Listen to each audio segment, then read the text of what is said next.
noches, mi gente, and welcome to the FayWhat Show. Yes, FayWhat! I'm back, bitches! Oh, yes! And I wanted to say thank you to each and every one of you that sent messages and texts to just make sure that I was okay through my little cancer journey. I thank you so much for all the prayers and all the love. It really did mean a lot. And talking about that, as someone that actually was pivotal during that time of my recovery, our special guest today at FayWhat, I wouldn't have it any other way than to have our first FayWhat Show with this man, my big brother, mi hermano. It's Tony Lima. You like that? I do. I like the reverberation. That works. That's good. Let me give you all your accolades. So Tony, aside from being mi hermano, he's also the Chief Operating Officer of Arianna Center, Trans Latina Florida. I love you, Arianna. One of the nation's most important trans rights and services organizations in America. He's a longtime South Florida LGBTQ activist and political advocate, as well as the anchor of the world's first new live weekly trans show with all trans hosts called Translation on the It's Happening Out television network. You can go check it out on YouTube and all that fun stuff. Mr. Tony Lima! Am I really your first guest? I'm are. so excited that it's me. It is you chose me. I chose you. There's real love there. There really is. It's just, you're so freaking handsome. Am I? You are. I feel like you're the most beautiful girl in the world. Thank you. And I said girl because of the Prince song. It was Prince, right? Yes. Yeah, I think so. That's why I said girl, because clearly you're a woman. Yes. I will send you a Venmo for that right after the show. So it's been a long time coming, but we're ready to deliver on our promise of bringing you the latest in the LGBTQIA world. And our show's mission here at the FayWhat Show is to entertain, educate, and unite our community with real-life topics in a safe, positive, and fun environment. Because together we win, divided we fall. So today we'll explore Pride Month in all its glory. Happy Pride, Tony! Happy Pride, Faye. Yes! So our correspondent, the beautiful Miss Shay Schaefer, you know her, will be taking us out on the streets to ask our community, what does Pride mean to you? And we know that that nothing finishes a good conversation better than a little bit of laughter. So that's why we always end with a funny or silly segment. And today, it's the funniest gay Pride shirts. They're not only funny, but they also carry a little bit of truth to them. So let's get started con el show. I don't know what's going on with the little reverb. It's good. It's good. Every time you say Tony Lima, I want a reverb. I'm just saying. I think it's necessary. Tony Lima. Yes. So in the month of June, we celebrate Pride Month. But why exactly do we? So on a hot summer night in 1969, police raided the Stonewall Inn, a bar located in New York City's Greenwich Village that served as a haven for the city's gay, lesbian, and transgender community. At the time, homosexual acts remained illegal in every state except Illinois, and bars and restaurants could get shut down for having gay employees or serving gay patrons. Most gay bars and clubs in New York at the time, including the Stonewall, were owned and operated by the mafia. All right, and they paid corrupt police to look the other way and even blackmailed wealthy gay patrons by threatening to out them at their place of work. So police raids on gay bars were common, but on that particular night, members of the city's LGBTQ community decided to fight back, sparking an uprising that would launch a new era of resistance and revolution. A year after, thousands of LGBTQ New Yorkers gathered for the Christopher Street Liberation Day March along 6th Avenue from Greenwich Village all the way to Central Park. And they were chanting, "Say it clear, say it loud, gay is good, gay is proud." You got a better voice than me. Could you scream that, Tony? Say it clear, say it loud. Gay is good, gay is proud. I could just imagine you there marching on 6th Ave with your bigote and with the mustache, shirt, with the harness and on, a harness. Right? That would be me, my alter ego. Yes. Well, not too often. The success of the march inspired local organizers across the United States, and around the globe to start their own LGBTQ plus marches, and that's how Pride began. So, what's Pride now? First of all, Tony, thank you, of course, for saying yes, Papito, to be the first. I'm so happy to be here. It means everything to me. I'm not going to cry because I'm not going to cry. I feel like everybody knows we really love each other, so we're good. And they know that I cry. Yeah, I cry too. We cry together. He actually cries more than me. Probably. Right. So I knew that the first official FayWhat show had to be with you. And I told you this in the past, that I remember falling in love with you because you're so freaking good looking.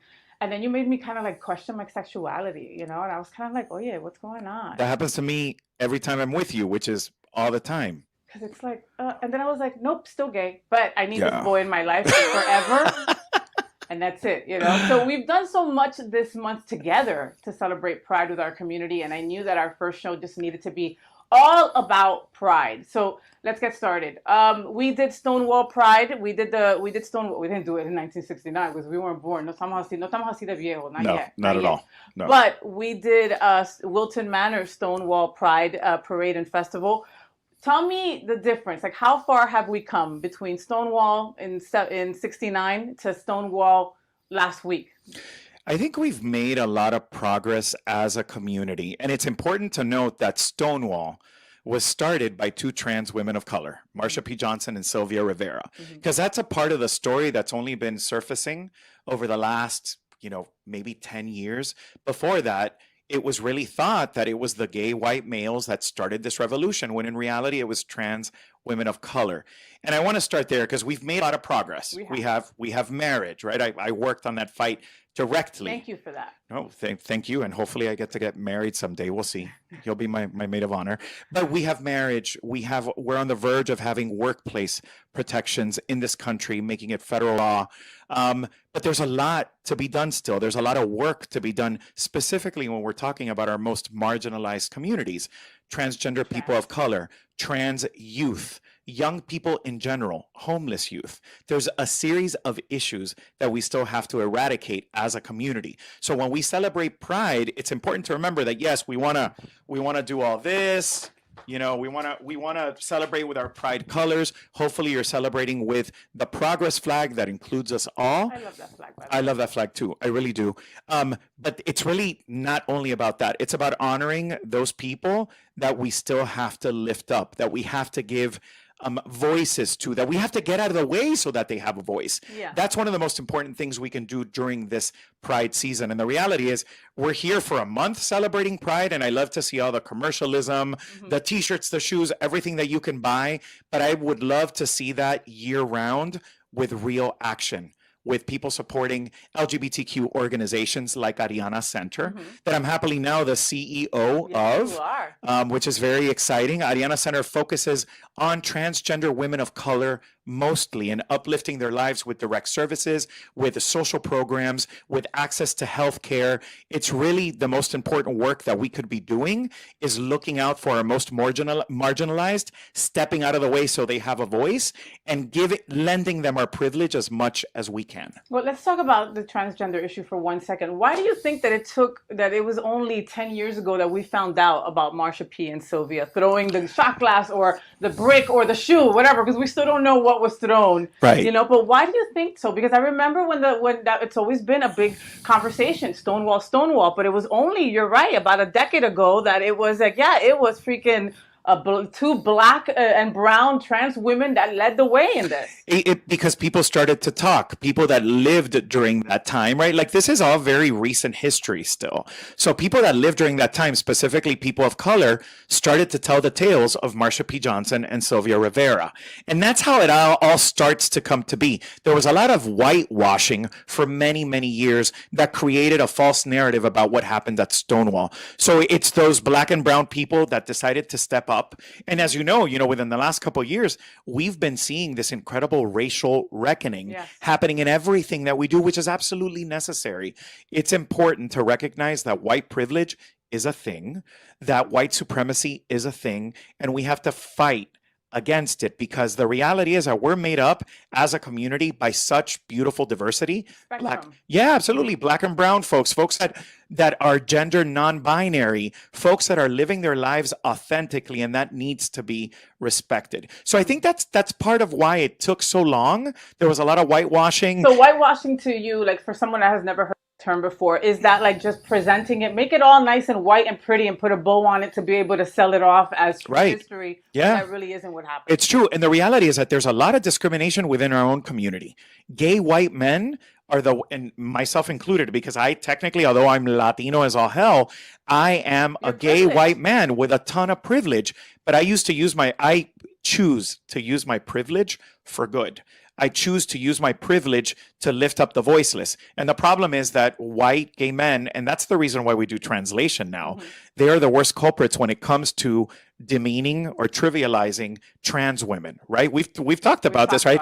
They see a trans woman and they're like, hey girl, when is your next show? Well, no, all trans women are not drag queens. They're not performers. No. Right? No. So when are you going to get the operation? Exactly. Like that kind of stuff is what we need to help eradicate, right? There's a lot of discrimination. The people that fund this movement historically are gay white men. Right. And so they wanted it to mirror them. Absolutely. So we need to make sure that those gay white people come along with the rest of us. It's part of why I do the work that I do, to help even the playing field, because it's not just about equality, it's also about equity.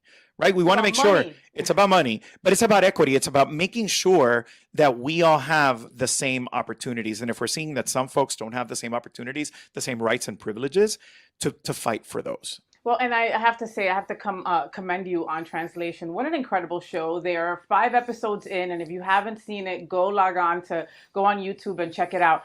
By the way, I do the makeup. I'm the makeup girl. She's our makeup artist, yes. I volunteered myself and just put myself there. I just showed up with my makeup. Anyway, not the point. I've learned so much from those episodes, like just listening to Raji and Misty and and Shay talk about going through TSA. I had no idea about that. You are a strong, huge advocate and ally to the trans community. Do you learn something every day from these Absolutely. Absolutely. I continue to learn. I don't claim to know everything.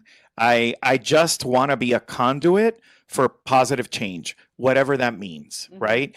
And to me, early on when I was starting my career as a professional gay, as a professional activist, like it was interesting to me that people were so focused on marriage, right? I was like, oh, marriage.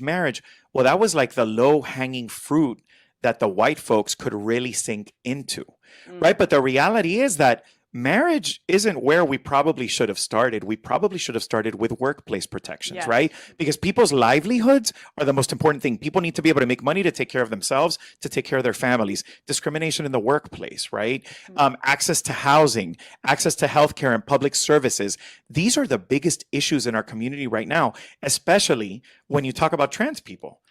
We were on a panel a couple months back that talked about the lavender scare. Yes. Right. And that was in the 50s. And that was when it was basically they fired a whole ton of people. They were threatening to put people in jail just because they thought that they might be gay. Tuvieron un aire of being gay, and people just went all crazy. Yeah. Have we come so far from that? That's the 50s. We're in 2021, and we're still fighting for those workplace rights. In some states. That's a really good question. Have we made some strides? Yes. Are we that far from that era of McCarthyism and the lavender scare? Not necessarily. Right? When you consider that there are people being discriminated in the workplace, like we were talking about, just being their authentic selves, people that are denied access to healthcare, to public services, like life affirming stuff that we need just to be able to live our lives wholly. Like that's really a huge issue. So we have made progress. And we stand on the shoulders of all of those people that led us through that progress. But the reality is that the work begins now. That was all just the tip of the iceberg. Like there's so much work to be done to really achieve equality and equity, especially for those people that are different. When you live in the binary, like you and I, right? You're a lesbian, but you're this feminine, gorgeous, mesmerizing creature. Sigue, right? And I'm, a masculine presenting gay guy, right? Like we live within the constraints of society.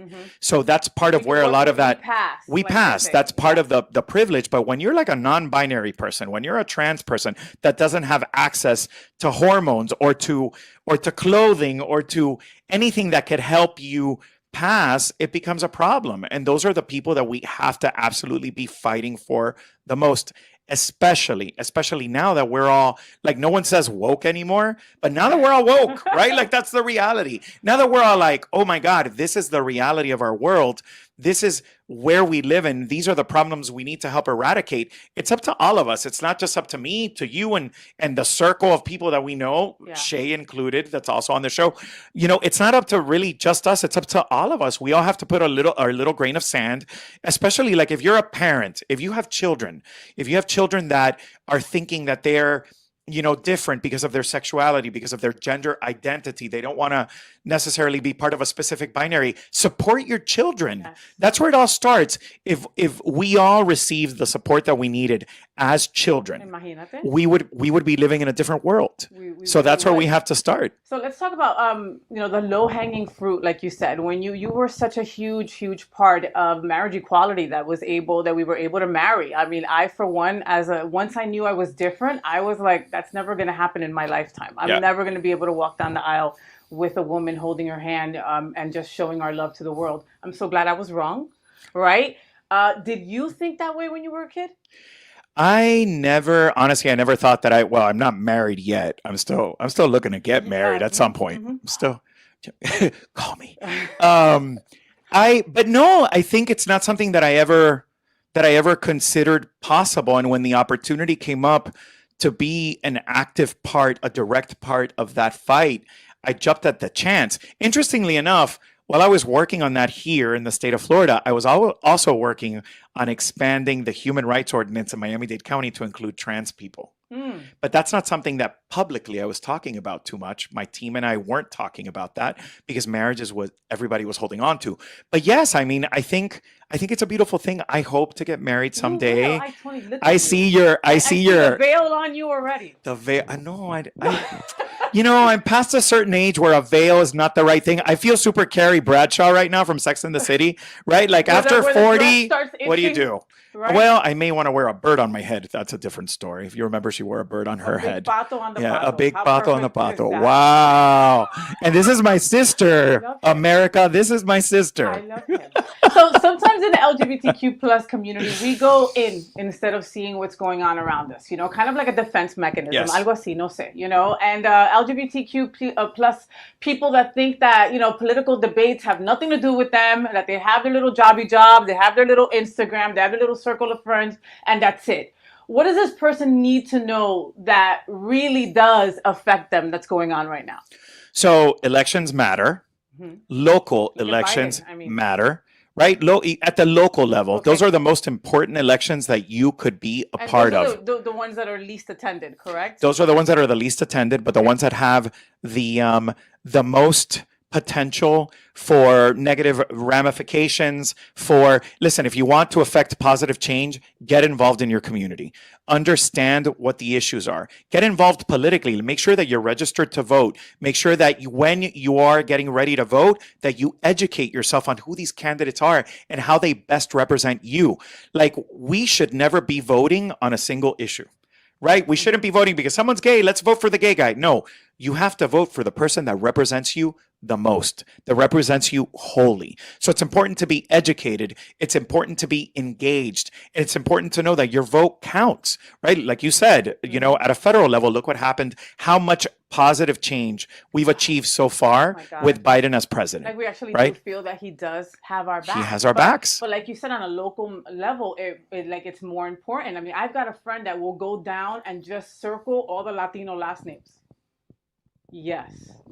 Yeah, no. I mean, get educated on what's going on. You know where you can do that? Counts. You know where you can do that with judges, right? Because judges, you don't know who they are, where they stand necessarily most of the time. So I've done that with judges like, yes, Latino, or person of color, right? A Haitian person, African American, a woman. Like, I always want to push those people forward.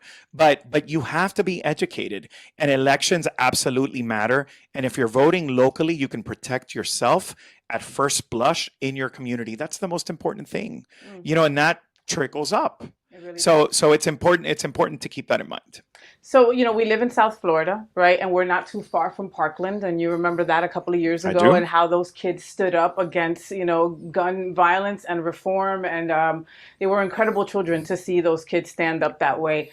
What can, let's talk about LGBTQ plus youth. They are gender fluid. They're more open. A new study came out that said that over 1 million people say that they are non-binary in the United States. That's huge. A study like that hadn't come out. They were never counted. What can we learn from the younger LGBTQ plus folks? Well, you know what's really interesting? These issues are not going to be prevalent issues. Everything we've been talking about slowly but surely will start to dissipate because of our future, right? When I look within my own family, I have a nephew that's 20, I have a nephew that's 16, and then they go down the gamut.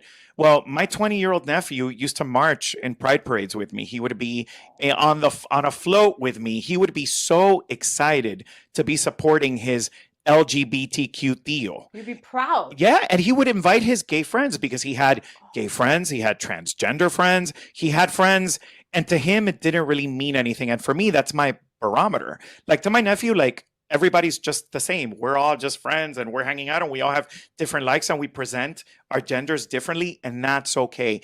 And I think that's what is most exciting about our young people. They really are the future. They really are the ones that are going to lead the way. That's why it's important for parents to educate their kids well. That's why it's important for parents to make sure that they are uplifting whatever difference these children may have, because they are the ones that are going to make for a better tomorrow. So I think, the younger generation doesn't even understand the issues that as a community we've gone through, right? Because most of them are coming up after marriage, right? They're coming up when there are a series of protections in place already for all of us, when they can see someone LGBT on TV or hear them on the radio, right? Or buy the record, download the album of like Little Nas X, right? Right, the CD thing. Oh my God, you at least said CD. But, like that's what's important. Like representation matters, and it's important to be able to see yourself. When we were kids, there weren't gay people on TV. No. No, the Billy Porters of the world didn't exist. No. They didn't exist. Shows like Pose didn't exist. No. The news shows didn't cover pride issues. And this month, I'm actually today, a show ran that we're both on, right? I've done at least 15 media appearances talking about these issues because it's important and people are listening. So hopefully in the years to come, 15, 20 years from now, this won't be as much of a problem. Let's sure hope so. So we're going to go into, we're going to be talking to Shay in a little bit. So let me tell you about what we had Miss Shay do. You love Miss Shay, right? I do love Shay. So Pride, although, a beautiful thing, it's also a very personal thing. And we wanted to know how you felt about Pride. So we sent out Miss Shay to the streets of Wilton Manors to find out. Let's see what happened. Hey, it's your girl Shay coming to you live from the Stonewall Pride Parade and Street Festival here in beautiful Wilton Manors. And today we're asking folks, what does Pride mean to you? So let's go throw some shade and find out. Hi, my name is Chuck. And Chuck, what does Pride mean to you? To me, Pride means having mutual respect for the ones that we love and the ones that we also sometimes don't, as well as being here to walk for the people who have walked before us, especially Black, trans women who brought us our equality today as much as we have. I love that. And what inspired this look today? My friends did it. I did nothing to it. Like, they literally did everything. You just showed up and looked pretty. That's what I do. I'm good at that. Thank you so much. Happy Pride. You too. Happy Pride. Tell me, what's your name? My name's Marin. Marin, and what does Pride mean to you? Pride means that you're proud of yourself no matter who you are and what you want. That being gay or being bisexual or trans is not an indicator of who you are as a person. So you can be as shitty as you are as a person and still be gay, but you can also be the most greatest person in the world. And Pride, it doesn't only just celebrate sexuality, it also celebrates personalities and originality. You'll see so many wonderful people showing who they are, and you don't see that anywhere else. I love that. That's so true. Well, happy Pride. Enjoy and be safe. Happy Pride and be safe. Thank you. So I'm here with the beautiful, lovely, and talented Jillian Justice. And Jillian, tell me, what does Pride mean to you? Pride means so much to me. Pride means standing up for yourself and for others, no matter who they are, and really just being true to yourself and living your truth and doing it in the way that feels best for you. Because right now, like, if you're not quite ready to live like super out loud, then that's okay. It's kind of, everybody's on a different journey, so live out loud and be proud wherever you are in your journey. I'm here with the amazing Angel. And Angel, tell everyone, what does pride mean to you? So pride to me is advocacy and activism. It's important that we remember and we honor Stonewall. To me, the best way to celebrate pride is to actually like voice what you feel strongly about. Thank you. And you're out here doing that today. What are you doing today? So today I'm working with the Florida Democratic Party, and we're trying to get people to vote, to actually vote. And I think that's just like the best thing that you can do today, right now. If you want to honor Stonewall, if you want to honor like gay rights, you need to be voting. I agree. Thank you so much, Angel. Happy Pride. Happy Pride. Happy Pride, everyone. I'm here with Julie. And Julie, tell me, what does pride mean to you? Pride is being proud of yourself no matter what, and being open about your sexuality, knowing that people are there to support you. Wonderful. What does it mean for you to show up today, to walk proudly? This beautiful shirt, I love it. Yeah. What does it mean to you? Like, what is one thing you want everyone to know about pride? One thing I want everyone to know about pride is that you're here to be accepted, and it's okay. Even though I'm not showing up in my true colors, I'm here to support. I love that. Thank you. Well, happy Pride. Happy Pride. Thank you. Hi, I'm here with Ruth And Ruth. What does pride mean to you? is my identity, is who I am, who I come from, who everything that me. Everything is I'm be proud of I myself. I'm be proud of me. This is means for me. I love that. I love that. I can sense it from you. I feel it. You're beautiful. Happy Pride. Thank you. Thank you guys. I love you. Thank you. Love you. Hi, I'm here with Achilles. And Achilles. Tell me, what does pride mean to you? Pride means just being yourself no matter what. You know, no matter the consequences, just follow your heart, you know, no matter what. Be yourself. Be yourself, exactly. And what inspired this look today? I'm loving it. Actually, I was Mr. St. Pete Pride 2013, so I kind of did this like, you know, just... Amazing. So you've got titles, and look at you. I love it's absolutely beautiful. I love the hair. You're rocking it. Thank you so much. I appreciate it. Happy Pride. Happy Pride to you guys, too. Thank you so much. Pride means to me is just everyone being very social with one another and loving and genuinely experiencing a good time and no hate, just everyone just caring about everything at once. Yes, that's beautiful. And what about you? What does pride mean to you? Expressing your true colors. True colors indeed. And what inspired these wonderful looks today? He inspired me. What inspired you? Tens across the board. Oh, tens across the board. I'm living. And a lot of glitter. Well, happy Pride. Thank you so much for... Happy Pride. Woo! Hi, I'm here with... Zamina and Shannon. And tell me, what does pride mean to you? Pride just means love. It means love. What about you? It just means equality. Everyone's equal. It doesn't matter. And how has it felt so far being here with all the people? Wonderful. Welcoming. Yeah. I love that. Well, happy Pride. Thank you so much. Hi, I'm here with... Lori. And Lori, as an ally, what does pride mean to you? Pride means to me that we are all equal and love is love and we're all God's children. And I'm so happy to be here. Pride, happy Pride. What does pride mean to you? It gives the younger crowd a thing to come out and see what we fought for all these years. And it's a beautiful thing. It is a beautiful thing. It's also great to see people you haven't seen in years and get together. And it's a great event to get people togetherness. And to bring your dogs. And to bring your dogs who have their own Instagram channel. What is it? Dobby and Frankie on Instagram. I love it. Thank you so much. And happy Pride to both of you. Thank you.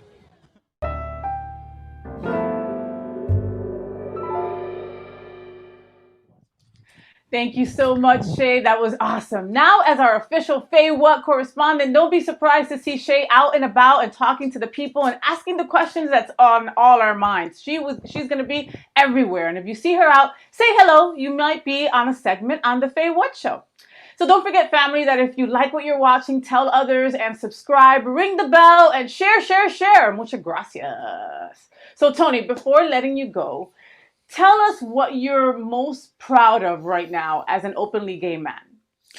Wow, that's a really difficult question. I know, I didn't write it. Yeah, okay. Yeah, I figured. Let's see. What am I most proud of? You know, I have to say that I'm most proud of the family that I have, the supportive parents that I have, the supportive mom that I have, who's helped me become everything that I've become. You know, she's helped me with my success, with helping every one of my dreams come true. And I'm 47 years old and she's still there. They're both still there, pushing for my success and my happiness. And I appreciate that so much. So I want to give a shout out to supportive parents out there, to families, because I have two brothers that adore me and that have always been super supportive of me. My nephews and niece are incredibly supportive. And I'm very proud to have that baseline in my life, that support, that backbone, that love, the heart. They really are my heart. So I'm very, very proud of having a beautiful, supportive, prideful family. Well, and that's why you are how you are. That's how you're able to help so many people, because you've got such a wonderful blood and chosen family, you know? And I was just going to say that. I'm looking at you and I'm like, I also have a beautiful chosen family in Faye and a series of other folks that I count with as, like you say, chosen family, because as LGBTQ people, we have to choose our families sometimes. Not everybody is fortunate to have blood relatives that are super supportive of them. So I love that you said that, because it's absolutely true. No. You know, my family in general, I'm very, very thankful for. It's the truth. It's the truth. In the LGBTQ community, if you don't know what a chosen family is, I mean, we call each other brother, we call each other cousins, we get a mother, we get a father, we do it all. You know, it's not, blood doesn't just say what family is. And I, for one, am so blessed to call you brother, and to, you know, when you were with me during my cancer recovery, I mean, you and Luisito, that's behind the camera, were there every day telling me I was beautiful and telling me that I was complete and whole. And But you are. Don't make me cry. But you are. Don't make me cry. You still are. Don't make me cry. But, you know, I couldn't have done that without you, you know? Well, thank you for saying that. That means the world to me, because you know, it's hard sometimes to try to support people that you love because you don't know what to say. And actually, we talked about this week, sometimes you don't know what to say, you know, and that's okay too. But it's important to show that love, to show that support, and to always be there, even if it's just listening and nodding along. Thank you, Tony. I have a feeling that you're going to be back on the FayWhat Show again. I want to be back, yes. I'm just saying. Maybe like the FayWhat and Tony show. How's that? We could try. And Tony, like Tony. Well, thank you. Thank you so much, Tony. And now, the part of the show where we just let it loose with a little bit of humor with the funniest pride shirts. Here we go. Here's your first one. White, straight, Republican, and male. How else can I piss you off today? No, I think you got it all covered there. Nice seeing you at Pride, Tucker Carlson. Can you imagine? Next. I am pansexual. I'm attracted to people regardless of gender. Yes, there are more than two genders. No, I am not attracted to pans. Pans? No, this isn't the same as bi. Look, if I ever thought of education on a shirt, this would be it, baby. You got it all right there. Yup, no questions now what a pansexual is. You got it. Next, shout out to the girl who made me realize I wasn't straight. I wish I remember. Lisa? Desiree. No, Tasha. Tasha. Daphne. Oh, Daphne was... No. It was Desiree. It was Desiree for sure. Okay. Gunkle. Noun. Like an uncle, only cooler. Oh, I love this. And dope sauce, because, you know, of course, the gay uncle would have to bedazzle the shirt or something, but I totally love the shirt. Next, 7 days of gay. Monday gay, Tuesday tacos, Wednesday gay, Thursday gay, Friday really gay, Saturday super gay, and of course, brunch gay, which is Sunday. You can also substitute Faye for each of those and you're good. Monday Faye, Tuesday tacos. By the way, Tuesday will always be tacos because tacos mean vagina in lesbian, just in case you didn't know. Yeah. Next shirt. Don't make me use my daddy voice. Yes, daddy. I know many boys that they really, really want you to use the daddy voice. So just walk around using the daddy voice. Trust. Next. I like my whiskey straight, but my friends can go either way. I don't drink anymore, but when I did, I liked alcohol like I liked my friend. Como sea. However, love the shirt and love the inclusivity. Probably my favorite. I prefer cooking, but sometimes eating out with my girls is fun. Do I need to say anything? If I have to explain that, okay, find your nearest lesbian and have her explain that because this is a family show, all right? And that was the Pride shirts that have lots of truth to them and that we loved. If you have an idea or a story that you'd like to share, we'd love to hear all about it. Cuéntanos. It might just be featured in one of our upcoming segments. So send them our way to our Instagram page at FayWhat YouTube or email us at info@faywhat.com. So what an incredible first show of the FayWhat Show. I'd like to thank Tony Lima for being our first guest with our new format. We're closing Pride, but still celebrating Pride to the very, very end. And I love something that he said, that we should be celebrating Pride and thinking about Pride all year round. We really should. I also want to give a big thank you to those behind the scenes. There's no way that the FayWhat Show can even happen without them. Our official FayWhat Show correspondent, Shay Schaefer. Our producer director, Luis Flores. I love you, Luisito. Our project manager, David Fernandez. We can't do any of this without you, Papito. Please join us next week as we discuss the epidemic that has been affecting our community for years, trans violence, with speaker, advocate, facilitator, educator, and most important, friend, Camille Lewis. She is simply amazing. You don't want to miss that episode. Don't forget to subscribe, share, and like us on YouTube, Facebook, and IG. So Pride is a time where you are truly able to celebrate yourself as a whole person. For many of us in the LGBTQ+ community, we've spent a lot of our lives being ashamed of who we are. Many people still struggle with that, even if they're out. Pride is a reminder that we shouldn't feel ashamed and that we should actually celebrate who we are. I grew up in a city that was not very kind to openly LGBTQ+ people, and living there, it was hard to see the future where I would be able to be openly out and loved for it. When I moved away to Miami, my whole world opened up and I found myself able to finally picture that future. It's important to me to be very open about my identity so that those who are struggling with their own can see someone who has been able to overcome that constant struggle. I want to be the person who I needed to see when I was growing up. I want to be the person who can give someone at least a little bit of hope that they can have a future where they're able to be their true selves and love whoever the hell they want to love. When you're struggling and in the closet, it's important to remember that there are people out there who support you and who love you. Just remember that if you're struggling, you're not alone. You are not unlovable and there is nothing wrong with you. Yo soy FayWhat, sending you love, peace, and happiness to all of you. Te quiero, stay gay.